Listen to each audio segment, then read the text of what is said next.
જય માતાજી મિત્રો, હું આપનો રાહુલ. મિત્રો આજે આપણે આવી ગયા હતા બુકોલી. ત્યાં મિત્રો અહીંયા અશ્વદળનું આયોજન કરવામાં આવે છે 5 દિવસ. તો આપણે આજે બુકોલી આવી ગયા. તો આપણે સામરસિંહને વાત કરીએ શું અહીંયા પરંપરા છે અને અશ્વદળ ક્યારથી યોજાય છે એ આપણે એમને વાત કરીએ. જય માતાજી સામરસિંહ. હા, જય માતાજી. આપણે આ અશ્વદળ ક્યારથી આયોજન કરવામાં આવે? અશ્વદળની દોડનું આયોજન લગભગ અમારી પરંપરા 500 વર્ષની છે.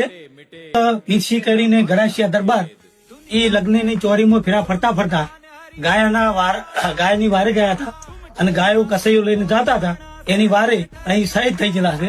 આ ગામે બુકોલી. આ બુકોલી લગભગ ત્યાંથી કસૈયોને મારતા આટલી આ જગ્યા ઉપર આવ્યા અને આ જગ્યા ઉપર એમની સાથે એમના બેન એમનું કુટુંબ એક ભાઈ નોમે ભાઈ આવ્યા અને તે પોતાના ભાઈને માથું હાથમાં લઈ અને અહીં શહીદ થઈ ગયા. એ સહી થઈ ગયા. મિત્રો એવું કહેવાય છે કે અશ્વદળ અહીંયા આજુબાજુના ગામના લોકો અશ્વદળ નિહાળવા આવે છે અને અશ્વ લઈને બી આવે છે. તો મિત્રો તમે આવજો, તમે બહુ મજા આવશે બુકોલી ગામમાં. મારું ગામમાં એટલી બધી વ્યવસ્થાની કોઈ પોલીસની કે પ્રોટેક્શનની કોઈ જરૂર પડતી નથી. મારું ગામ એટલું બધું સંસ્કારી અને સારું છે. અહીં સુખ શાંતિ અશ્વદળ યોજાય છે.